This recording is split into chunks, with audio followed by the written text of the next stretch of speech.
bem com vocês? Como estão? Bem-vindos todas e todas. Vamos reiniciar o nosso segundo encontro, né? Já existe um encontro anterior a esse, em que eu apresentei para vocês uma perspectiva do Currículo Cultural de Educação Física do professor Marcos Garcianeira, e eu vou dar continuidade a essa apresentação. Eu preferi dividir em duas partes, para não ficar nem muito pesado, nem muito maçante para vocês. Então, no nosso primeiro encontro, eu apresentei essa perspectiva do currículo cultural na educação física escolar, numa perspectiva que congrega os estudos culturais, que é uma área multidisciplinar de pensamento, e também um multiculturalismo crítico, mais ligado a uma área da educação, do pensamento educacional, em que vários pensadores brasileiros, educadores brasileiros, estão aderindo, e também alguns pensadores internacionais trabalham nessa área. Nós já citamos alguns autores, como Peter McLaren, bastante referendado nesse estudo. Bom, no nosso primeiro encontro, eu apresentei para vocês essa perspectiva, trazendo o conhecimento da cultura corporal dos estudantes, né? Esse conhecimento prévio da comunidade. Falei também um pouco dessa justiça curricular, né? Como é interessante não trabalhar com a hierarquização dessa cultura corporal, né? Também trabalhamos com a descolonização desses conteúdos, desses conhecimentos, e agora a gente vai dar uma continuidade. O importante é recuperar um pouco também aquela concepção do que é currículo. Currículo é o conhecimento escolar, em que há, nessa perspectiva do multiculturalismo crítico, uma premissa que é trazida até pelo Tomás da Silva, que o currículo forja identidade, né? E eu dei o exemplo no encontro anterior do professor de educação física formado em universidades diferentes, tendo perfis diferentes, tendo identificações diferentes. E isso, entre outras coisas, por aquele conceito que eu apresentei no encontro passado, mas não desenvolvi muito bem, sobre regimes de verdade, né? Regime de verdade é um conceito explorado pelo filósofo Michel Foucault, que vai exatamente mostrar o processo de constituição de algumas ideias em regimes de verdade, ou seja, aceitação por uma comunidade, por exemplo, a comunidade científica, de algumas ideias sendo aceitas, incorporadas como verdade. Então, na área, por exemplo, de educação física escolar, há alguns conceitos, algumas teorias que são aceitas como verdadeiras, e a perspectiva de regime de verdade procura entender como foi o processo da transformação dessas ideias, dessas teorias, em verdades aceitas por uma comunidade, por exemplo, uma comunidade acadêmica da educação física, só para a gente dar um exemplo.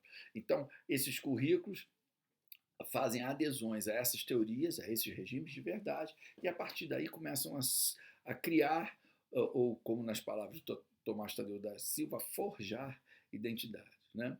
Então, na continuidade desse processo, a gente pode, por exemplo, perceber como algumas das nossas perspectivas foram se transformando em perspectivas mais aceitas por uma determinada comunidade. Então, vamos dar continuidade falamos já do reconhecimento da cultura corporal da comunidade, da justiça curricular e da descolonização desse currículo. Agora vamos falar da tematização. O que seria essa tematização? Então, a ideia, o conceito de escola, currículo, ensino são construções sociais, segundo os autores. Dentre esses conteúdos de ensino, também são construções. E como essas construções precisam ser encaradas? Como construções sociais, históricas, sociológicas. Então, esses conteúdos, né, via de regra, são concebidos como conhecimentos retirados de uma cultura acadêmica, distribuído entre as disciplinas, transpostos de maneira didática para a assimilação do estudante. Porém, nessa concepção de currículo cultural, é preferível se falar de temas, de tematizações. O que seriam essas tematizações? Tematizações seriam exatamente esses conteúdos sendo abordados de forma a que esses conteúdos pudessem ser entendidos de uma perspectiva crítica, né? A ideia é que o entendimento que esses currículos também divulgam preconceito acerca de minorias. Esses conteúdos ou esses conhecimentos podem ter processos hegemônicos de grupos empoderados. Então, por essa razão, se prefere a trabalhar, ao invés de conteúdos, como temáticas. A tematização já é esses conteúdos com olhares críticos sobre como eles foram constituídos. Por isso que eu recuperei a concepção de regimes de verdade, né?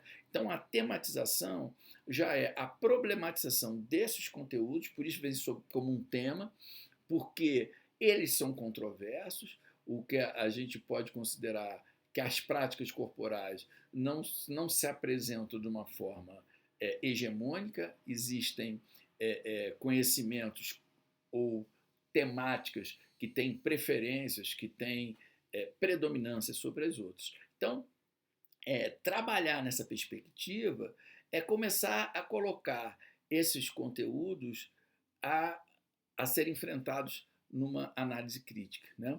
Então, eles vão dizer, por essa razão, preferimos focalizar temas e não conteúdos, né?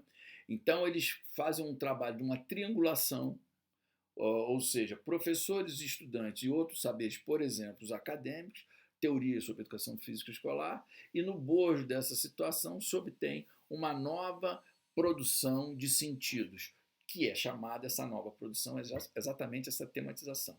Não há hierarquias nem taxonomias numa perspectiva cultural crítica. Taxonomias são aqueles processos de dar complexidade a determinada... São camadas, né? Mais superficiais e mais profundas. Então, na concepção do currículo cultural e nessa concepção de tematização, não há hierarquias, não há nem camadas. Esse currículo, ele através daquele processo anterior da ancoragem, ele é problematizado, dessa forma ele vai ser desmembrado. Seus mitos, suas fantasias e seus processos de empoderamento são analisados criticamente. Então, essa é uma perspectiva de não trabalhar com currículo, com conteúdo, desculpe, e sim com currículo, com temas, né? Então, o nosso próximo assunto passa a ser o mapeamento.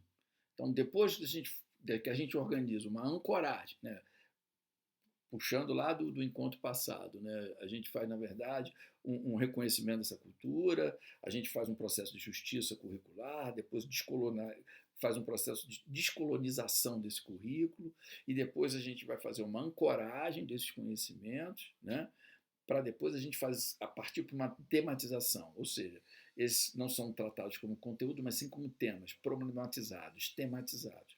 E o mapeamento já é o momento da construção desses temas, né?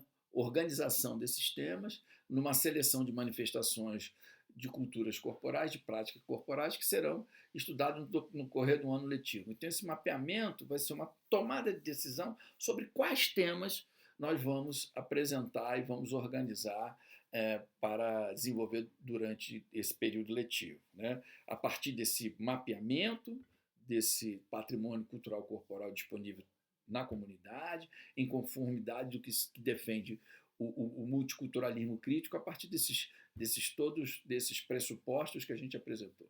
Então, mapear significa identificar as manifestações disponíveis aos estudantes, bem como aquelas que não estão compondo as suas vivências, encontram-se no entorno da escola ou no universo cultural mais amplo e que não foram vivenciadas, apresentadas, reconhecidas ainda como uma cultura corporal interessante. Então, o mapeamento é exatamente isso, verificar que temas podem ser apropriados nesse ano letivo, né?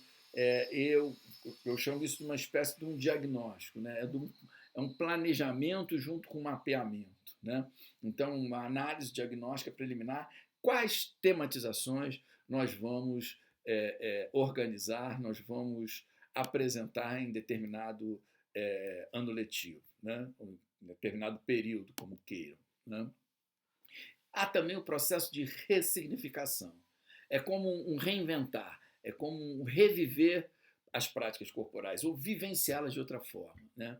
É uma prática acompanhada de leitura e interpretação, são os professores estimulando os estudantes a elaborar novas formas de praticar o esporte, novas formas de brincar, novas formas de jogar. Então, isso pode se dar através de modificações de novas leituras, de vivência de novas práticas corporais, de modo que os alunos possam ressignificar essas experiências que eles possuíam anteriormente. Ou seja, é uma forma do aluno reinventar o que ele já conhece, né? Outro aspecto que é importante nessa perspectiva do currículo cultural da educação física é o que a gente chama de aprofundamento e ampliação. Ou seja, é um processo de organização de práticas significativas em torno da atividade de ensino, numa perspectiva, sim, de fazer um aprofundamento e ampliar o conhecimento dos estudantes, reconhecendo melhor essas práticas corporais, desvelando os aspectos que lhe pertencem e que não emergem nas primeiras leituras. Então, já é um processo de aproximação, de análise um pouco mais ampliada do que fizemos anteriormente. Ampliar significa, nessa perspectiva, recorrer a outros discursos, a fontes de informação preferencialmente diferentes das tradicionais. Atividades, por exemplo, de visitação a espaços culturais, museus, pesquisas, entrevistas, aulas demonstrativas, interpretações de texto, teatralização, ou seja, analisar essas tematizações sobre outros enfoques, sobre outros aspectos, né? Então, a partir daí, a gente já está pensando em fazer um aprofundamento dessas perspectivas que foram inicialmente apresentadas. Para isso, a reflexão crítica é o principal objeto dessa ampliação, né? Essas tarefas necessitam de um nível um pouco mais elevado de organização, logicamente, não são previstas nas séries iniciais, ou nos anos iniciais, melhor dizendo, né? E o Nera traz a metáfora da capoeira, ele faz essa alegoria, é o desenvolvimento de atividade de ensino a partir de questões que vão eclodir durante as próprias aulas.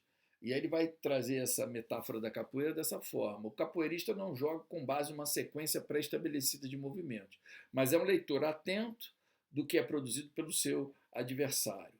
Da mesma forma que o capoeirista antecipa o seu adversário e o surpreende no que tange às estratégias de pesquisa, ações didáticas, o currículo cultural consegue avançar sobre as antigas crenças, reorganizar as abordagens desses temas a partir dos posicionamentos emitidos pelos próprios estudantes, né? Aproxima-se então do conceito de uma alta organização.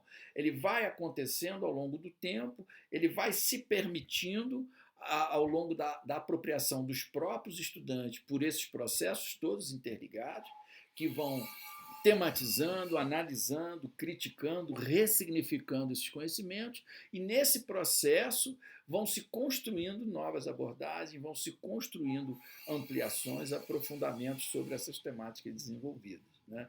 Então, a gente volta a dizer, não é uma temática e não é uma possibilidade que se pensa nas séries iniciais, mas sim quando se desenvolve essas tematizações nos anos mais da finalização, por exemplo, do ensino fundamental ou já as séries iniciais do ensino médio, né? Registro e avaliação é o último procedimento descrito pelo Márcio Garcia-Neira. Então, o currículo cultural constrói registros que possam facilitar a retomada de processos de socialização, discussão na sala de aula, redicionamento da ação educativa, ou seja, são ações das observações do cotidiano, uma espécie de etnografia, né? Recolhimento, arquivamento de materiais produzidos pelos próprios alunos durante as aulas, coleta de dados e prática educativa. É um processo de negociação grupal com o propósito da transformação. É usada como um feedback, né? Como uma avaliação continuada do processo interativo, que, segundo os autores, passa por um fazer, criticar contínuo. Denomina-se, no multiculturalismo crítico, de avaliação diagnóstica multicultural, esse acompanhamento contínuo das atividades desenvolvidas nesse currículo de ação. Então, necessita de registro, necessita de criação de alguns instrumentos, de preferência com a participação dos estudantes, mas é necessário que esse processo todo de tematização, de ancoragem, descolonização desse currículo, da efetivação de uma justiça curricular ocorra com registros e avaliações constantes por parte dos alunos. Esse processo se dá através de vários mecanismos, de preferência com mecanismos construídos de forma dialógica, de forma continuada. Ok? Bom, a gente encerra por aqui essa perspectiva de currículo cultural e agora a gente volta a discutir pessoalmente nos textos, de uma forma que a gente possa elencar toda a discussão que os dois textos apresentavam, do encontro passado e desse, né? E também recuperar um pouco dessa perspectiva do currículo cultural de educação física. Foi um prazer estar com vocês. Vamos continuar agora ao vivo. Forte abraço.